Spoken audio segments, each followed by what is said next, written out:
Hello friends and welcome to another video, which before anything else I will say there are a lot of new friends here. Thank you so much for all the support on that last video. I spent so many hours trying to put everything together for that 2-hour long 21 Pilots lore explanation video, but it feels good to know that I worked that hard on something that people are interested in and that people are actually, I don't know, benefiting a little bit from, because so many of you are telling me how you're learning new things or contributing things that I might have messed up, and it feels really good, so thank you for that. This is gonna be a lot more toned down, a lot more chill, just sit down and talking to you guys rather than trying to present something, because the day I'm recording this is May 25th. CLANCY, the album, dropped yesterday, and I just need to talk about some of my feelings. I just need to get some of these thoughts out, start this conversation here. Maybe you guys can give something back to me, but I needed to talk about it. I know some of you guys were asking me to do what I did with that last video, but for this album, and it's maybe, but not right now. This is initial first reaction, first thoughts type of thing. I was not planning on making this video at all, but I ended up staying up until 2 a.m. to watch the full live stream when the album premiered. We're just gonna have some fun. Very casual, very chill. We're just gonna sit here, we're gonna talk. It's gonna be great. I will say, if you don't know what I'm talking about, if you haven't heard CLANCY or you didn't watch the last video and you're not caught up on the story, this might not make a whole lot of sense because I'm not gonna go into explanations about what everything is. I'm gonna assume that if you're here, you have an understanding of where we're at with this album. Sorry about it. Again, I would like to do another video that's a little bit more of a deep dive or an analysis of the album, but not right now because spoiler alert, I'm fairly sure that what we got isn't all that we're gonna be getting, so I wouldn't want to start something now and put all my effort into a video when the content isn't even complete. But we're gonna talk about that in a little bit. Personally, I'm a really big fan of the album. I know people have mixed opinions because, as always, their sound is really unique, but I love all of it. The music is good, but in terms of story, this album kind of gave us nothing. Let's talk about it. The CLANCY album was released on May 24th, 2024, which it was supposed to come out on May 17th. It was delayed 1 week because Tyler announced he wanted to make a music video for each of the songs, and that takes time. So they said they were going to push it back 1 week just to get those final touches on the video so that everything can be out and ready, because they were going to release all of the music videos when all the songs dropped that night. And then at midnight on May 24th, the boys did a live stream to premiere each of the songs, so as they were coming out, the music video would be posted and everybody could kind of experience it all together. But while they were doing the live stream, they announced that actually the last song on the album, Paladin Strait, has a music video, but it's not being released yet. He didn't give an exact date for when this music video is going to come out, but that threw up a little flag in my head because they delayed the release of the album for these music videos and then still didn't have the music videos, which I understand that music videos take time, so maybe it was just something that came up that they weren't expecting, but that seems like the type of thing that you would know in advance. You know what I mean? Like, there are only 2 lore-based songs on this album, so to have one of those music videos not ready just doesn't seem like a mistake. It doesn't seem like it just happens. So the fact that they had at one point said they're going to put out all the songs with the videos and then the night of announced that they're not actually putting out that video, it's like something important is here that we're just not being given yet. There's only 2 music videos that have visuals that line up with the story. We had Overcompensate, that is set in the world, but I'm talking about the stuff that was released, like with this premiere. To me, that was a whole world away. That doesn't even exist in this album. But to talk about this album as being the end of the story and where everything gets wrapped up and everything happens, and then there's only 2 lore-based music videos that are released. The last thing that we saw is that Tyler is controlling the bodies that are in Dima to try and teach people how to escape, and he's fueling this rebellion, and then that was all we got. And now you're telling me there's only 2 music videos with visuals that are gonna wrap up all of this? It feels like such a sneaky little move at the last second to pull out one of the videos and to only have the one from that whole premiere that's based on the story that we're getting. And I will say, for the record, just while I was going through it, I think my favorites as of right now are Routines in the Night, Vignette, The Craving, and Navigating. Although I will say a lot of people like Lavish. I think that's probably people's favorite,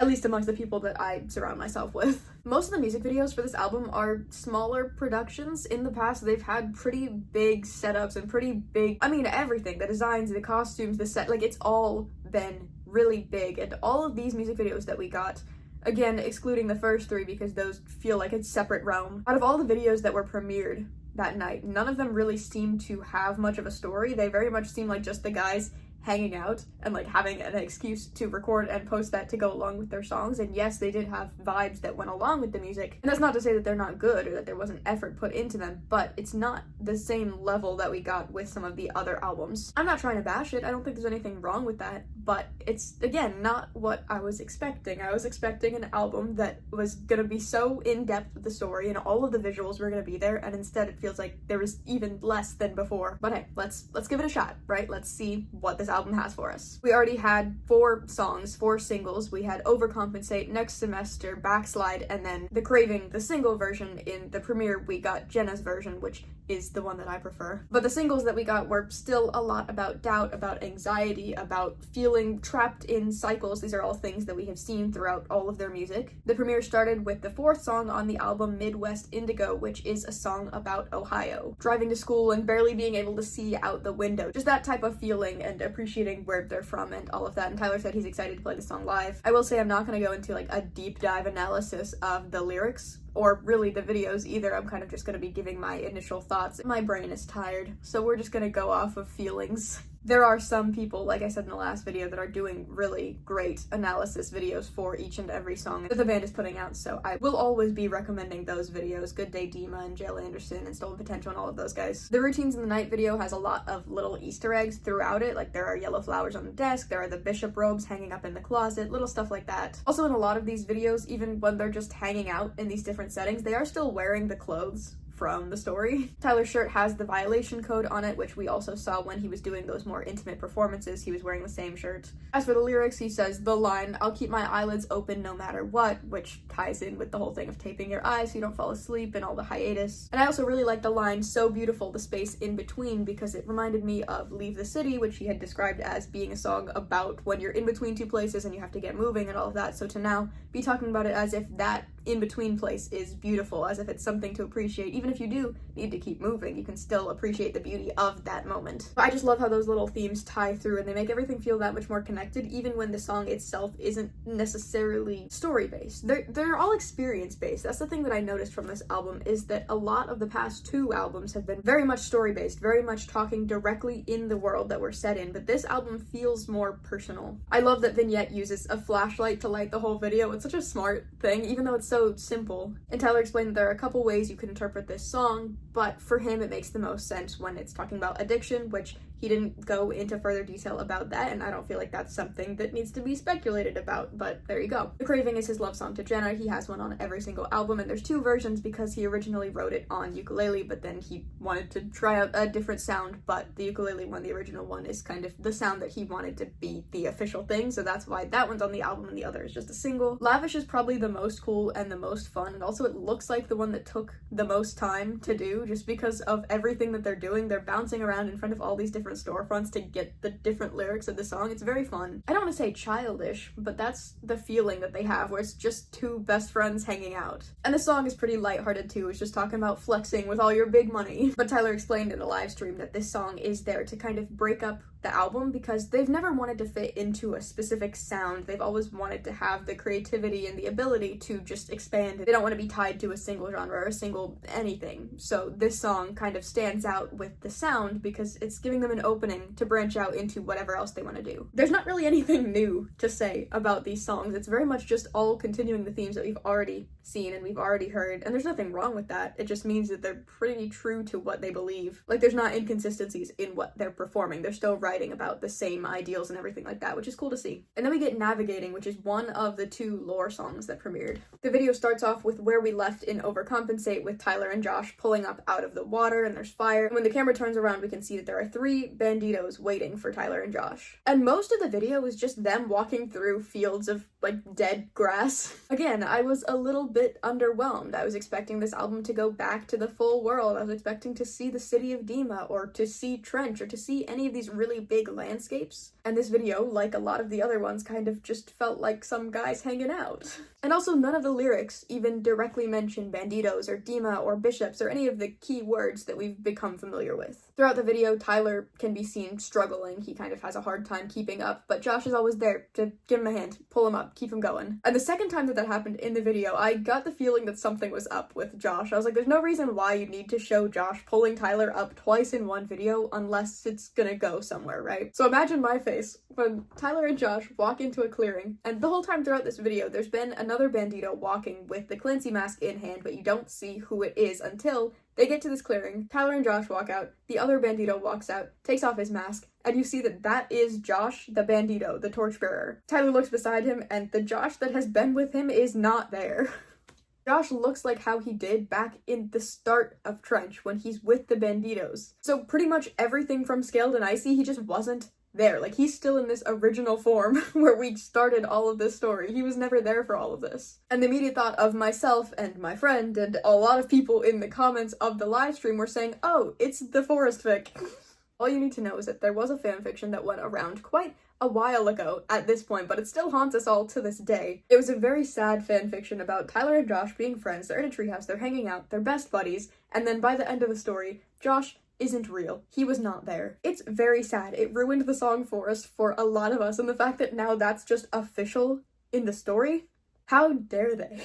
How dare they Forest Fic us at 1 in the morning while premiering their new album? I cannot believe that. And then the other thing to note that's really bothering me, and really this is the whole point that I'm making this video, is just at the end of the Navigating music video, the screen is panning out, you see Tyler, Josh has all the banditos behind him, and the music from My Blood plays, which in my big video, I said My Blood isn't really relevant to the story. This is my formal apology, I take it back.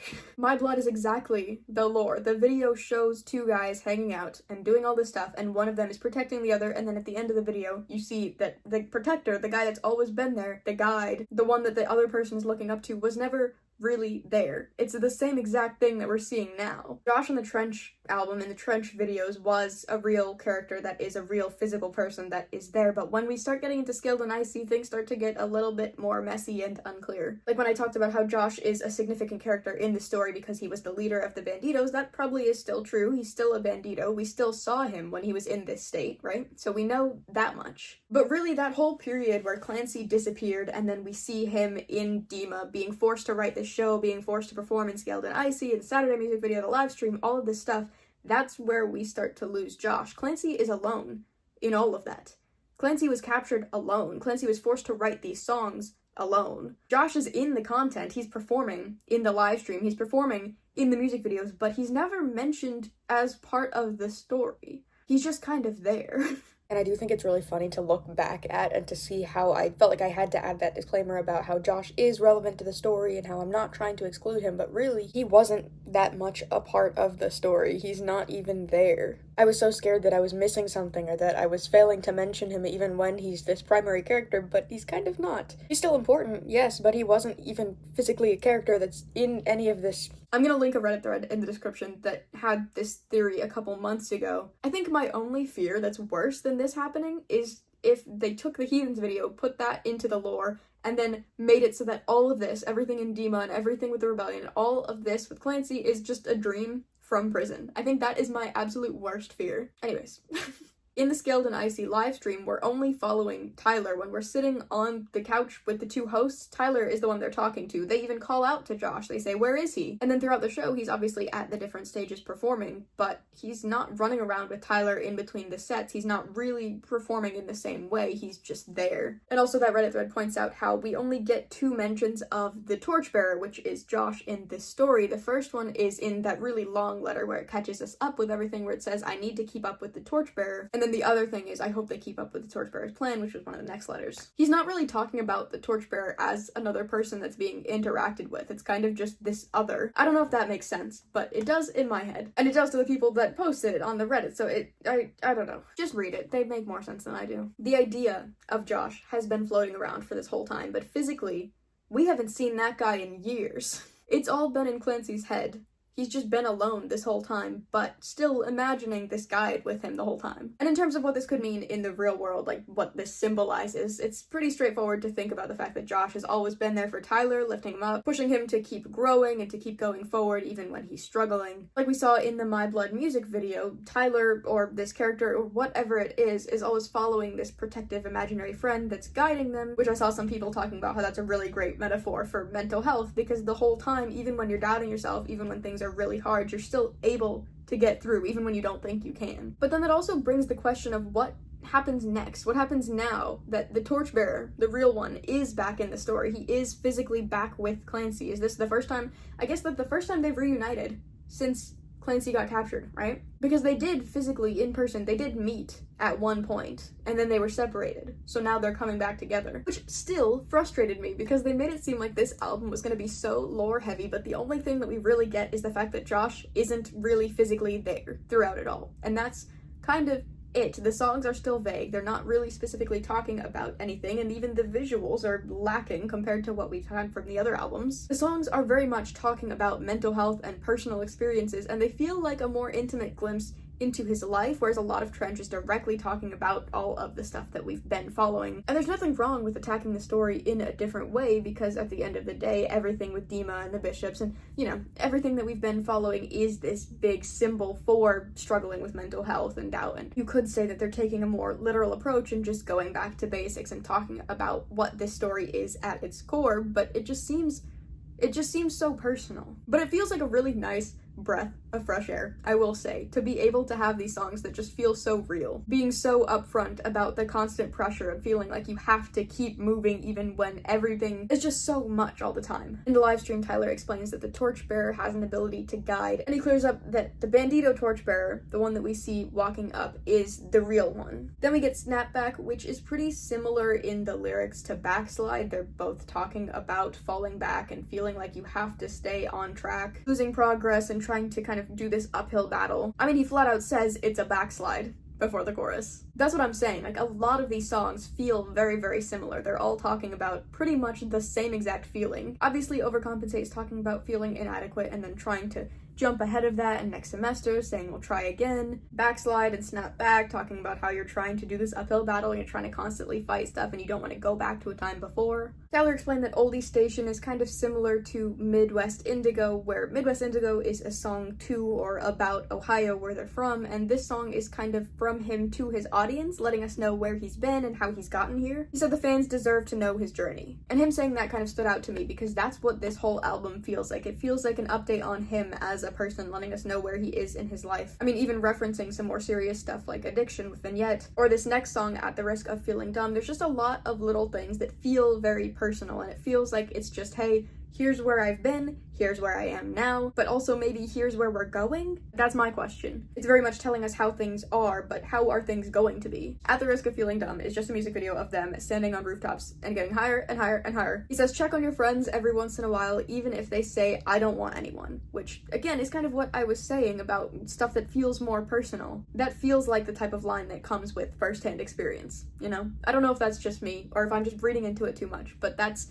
how this entire album feels. It just all feels the same. And I mean that in the best way. It's consistent. It feels a lot more vulnerable than the past two albums have, because yes, the past two albums have had some darker or more serious songs, but they were kind of hidden behind the story, and this album it's just there for us. It's all just laid out for us. It's just really refreshing. I don't know how many times I can say that. That's how I feel about this album. I really, really love it. I'm pretty sure I also said that about Next Semester when I was talking about that song. It just...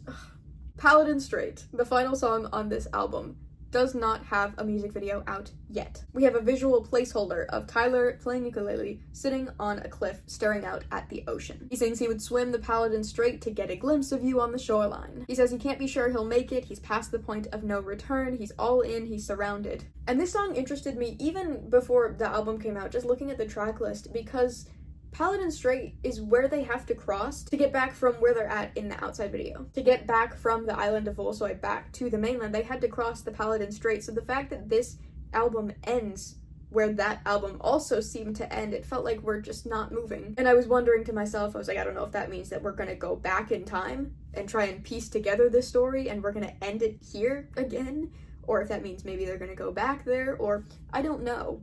But it was odd to me that that would be the last song on the album of what they said is going to be the last album in this story. Why would we end back at the same place that we've been? And sure, you could say it's all about the cycles and we're just going back, but that doesn't make sense in this story. You know, what's so significant about right here, besides the fact that this is where they're crossing to get back to the rebellion? The song feels very light. That's something else with this entire album. We're kind of used to Tyler screaming and yelling, and you don't really get that at all in this album. But this song specifically, he did say a lot of songs on this album were written on or for ukulele, but it just feels a little bit lighter, especially for a song that's supposed to be the conclusion to everything. And then at the end of this song, we get 8 words that could change everything. It seems like the song is over. It seems to end with a final repetition of the chorus, and then it goes quiet, and there's bird sounds, and it seems like the end of the song.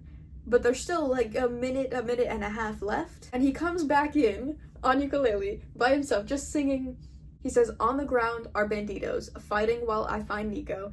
Even though I'm past the point of no return, climb the top of the tower, show yourself, I yell louder. Even though I'm past the point of no return." But before he can finish that line, he gets cut off, and then we hear from Blurryface. The same deep voice that we had in 2015 when Tyler had his red eyes. So few, so proud, so emotional.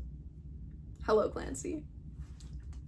And that is the end of this album. The album that's named Clancy, the album that we thought was going to give us all the answers, and you greet him as the last line of the album. The very last thing that Tyler said on the live stream before playing this song was, "You tell me, does it sound like the end?" Which anybody who says that is very much saying this is not the end. The whole song sounded too light to be a conclusion to anything, and the ending very much sounds like an introduction, a boss battle, if you will.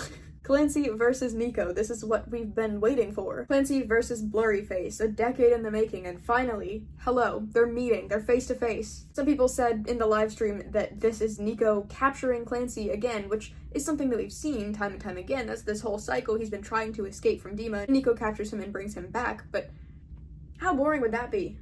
For him to just get captured again. We know he gets captured. Now he has power.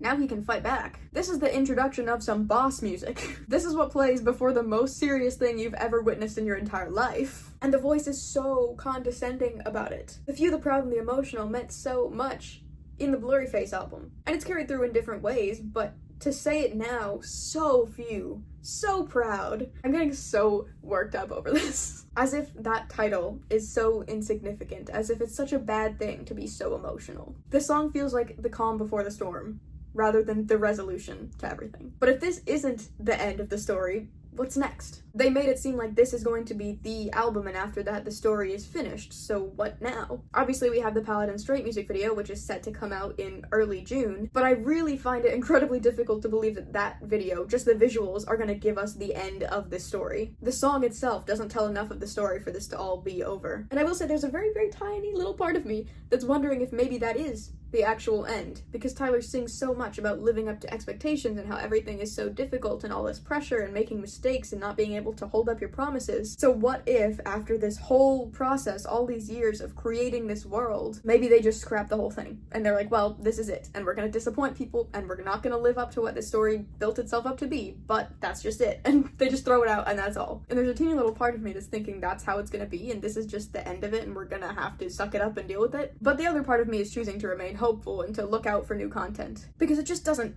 feel like the end. I saw some people talking about double album theories before the songs came out, and at the time I kind of brushed it aside as people just getting hyped up because Taylor Swift just did that. It was right after she announced her double album, so people were thinking that maybe it would be the same here. I figured that's all it was, but now I see that there might be a little bit more truth behind that theory than I initially thought. And I don't know if I'm necessarily on the side of a full double album, but I'm definitely on the side of another something. Because they did say that this album was gonna be the end of the story, but it doesn't feel complete. It feels like there has to be more. And some people were agreeing that there has to be a double album or some extra content, because in an interview Tyler talked about how there's gonna be a final battle after the record. So maybe the Paladin video is gonna give us something. I don't know how, but it could. Maybe it's gonna be a deluxe album with extra content. Maybe it's gonna be a whole other album. At the very least, I would love to see another Clancy letter. Again, shouting out Stolen Potential for looking at that interview clip and trying to put together some possible theories for what the final battle could mean. I have become so invested in all the theory channels. It is wild. It is such a 180 from how I've approached this band for however many years. And I'm so conflicted because they made all these music videos and they tried to make it seem like this is such a big final production, but to me the music videos kind of seem tame, which I'm not trying to undermine their work or trying to say that the music videos are less than they should be, because if that's how they wanted to present the songs, then that's fine, but compared to the level of music video that they had been putting out, it almost feels like it's a joke. Or maybe I'm just an enraged fan and I'm disappointed that they didn't give me what I wanted. But it almost feels like they're making a joke out of this whole big ending, trying to make it seem like it's such a big deal, and then coming out with this whole album that is so kind of unrelated almost. And I hope you understand what I mean when I'm saying that, because the songs aren't unrelated. They're all following the same themes. That's not what I'm trying to say, but it doesn't feel like what we were expecting. And I'm gonna keep saying it because I don't want people to get mad or feel like I'm bashing the album, because I love the songs and I think they stay true to what the band is. And I think the music videos are cool and they're fun and they're creative and they're interesting, but they're not at all what I thought it was gonna be. For that reason, plus what I've seen from all the theories, I feel like there has to be more. But as some people are saying, maybe this is it. Maybe this is their genius ending to the story. Maybe the end is meant to be unfulfilling and ambiguous, because everything in their content is about cycles, and it would be satisfying to escape it if at the end we got some resolution where somebody wins and somebody loses. But mental illness is often not that simple. When people are struggling, there are moments of hope and there are moments of determination. There's also moments that are really hard and it feels like you can't go on. But some stories just don't get a clear winner and a loser. I would say most people that struggle with mental health kind of have to struggle with it for their entire lives. And yes, you can take medication, and yes, you can do a lot of things to cope and to make life better. But it is kind of always a constant battle. It's always something that you have to be at least a little bit aware of. So the idea that this album just kind of drops off like that, where there is no resolution, because that kind of leads me to this thought of what were to happen if there is a final battle. If there has to be a winner, which one should it be? Because if Nico, Blurryface, the Bishops, Dima, if they win, then how depressing of a message is that? And then on the other side, if Clancy is to win, is that not being genuine to the experience? Is it filling people with this weird sense of hope for something that isn't actually achievable? For most people, it's just not that easy. It's not that straightforward. So what would it mean if that's how they ended the story? It just feels like it wouldn't be a satisfying ending with either side winning, because it doesn't seem like either should defeat the other. But also, if there's no battle and there's no winner, then it still feels unresolved. So I don't know what I want right now. I want something, but I don't know. But the combination of Tyler saying there's gonna be a final battle and then him saying, does this sound like an end, very much is suggesting that this is not the end. There has to be something more. Does this sound like the end? No. And then again, I go back to that tiny little part in the back of my head that's saying I don't want them to feel the pressure of all these people saying that there should be something more, when maybe that actually was the ending and they have us all hyped up and then that's all there is. I don't want us all to be so set on the idea that an album is coming out and they don't have anything, and then sometimes I forget that they're professionals. They know what they're doing. If they're saying, does this sound like the end? If they're saying there's gonna be something else, they're smart enough to be prepared for that and to be prepared for the expectations that people have. These are artists telling a story. I don't want to get my hopes up, but I will keep an eye out because I do for sure think that this is not the end. They also did an exhibition somewhere, maybe London, I think, where there was a hidden unscrambled puzzle thing. And if you unscrambled it, it said Clancy Ultimate Chapter 25, which people are thinking is kind of confirmation that there is gonna be something more. Clancy Ultimate Chapter, Final Battle. That's how this all feels. It's very much hinting towards a big something, but we don't know what that something is yet. I'm so prepared to see what it is. I cannot imagine that this is how they would end it. We get the Paladin Strait video at the start of June, but until then, I'm assuming things are gonna be a little bit quiet. They might drop some more little hints like they did at the exhibition, but I think other than that, they're gonna kind of lay low for a little bit, let this album gain traction, and then they're gonna drop the next big thing. I can think that I know why they're doing certain things, but I don't know them as people. I don't know what's going on, and it's messing me up. I want to know what's going on so bad. So if you have any ideas or if you have any theories about what's gonna come next, please talk to me in the comments about it. I cannot believe how worked up I'm getting about all of this. Maybe if something bigger comes out, and if it's for sure wrapped up and everybody feels like it's an actual conclusion, I'll come back through and I'll look through the new content or anything like that. But we're gonna cut it here. I could genuinely keep going in circles all day. So we're gonna call it. If you have anything to contribute, let me know. How did you like the album? Did you love it? Did you hate it? Until the next one. Bye.